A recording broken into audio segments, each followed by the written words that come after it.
আসসালামু আলাইকুম বন্ধুরা, আশা করি ভালো আছেন। আজকে আসলাম উড়াকান্দা পদ্মা নদীর তীরে একটি পার্ক দেখতেই পারছেন, রাজবাড়ি উড়াকান্দা।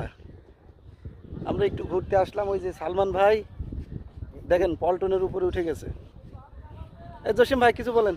হ্যাঁ, পদ্মা নদীর তীরে আমরা আসলাম, খুব ভালো লাগতেছে। বাতাস, হ্যাঁ, বাতাস খুব পদ্মা নদীর বাতাস। প্রাণটা ভাই জুড়ায় কিছু বলেন, গেল। হীরা ভাই কিছু বলেন। আমি আসলাম, মনে করলাম বড় যদি ইলিশ মাছ পাইতাম কিনে আমার ভাইরাকে উপহার দিতাম, সেরকম দেখছি না। আশা করি অল্প সময়ের মধ্যে আসবে, আমরা অপেক্ষা করছি। হ্যাঁ হ্যাঁ, দেখতেই পারছেন ছোট ছোট ডিঙি নৌকায় মাছ ধরছে জেলে ভাইয়েরা। এই যে এখানে অনেক রকম মাছ পাওয়া যায়। এর আগে অনেকবার আসছিলাম, মাছ কিনছি।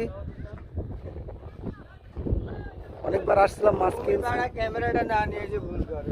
আর দেখতেই পাচ্ছেন আকাশে একদম কালো মেঘ, যে কোনো সময় দৌড় মারতে হতে পারে। এখানে আশা করি মনে হয় কোনো জায়গায় দাঁড়ানোর জায়গা নেই। ভালো থাকবেন, সুস্থ থাকবেন, আল্লাহ হাফেজ।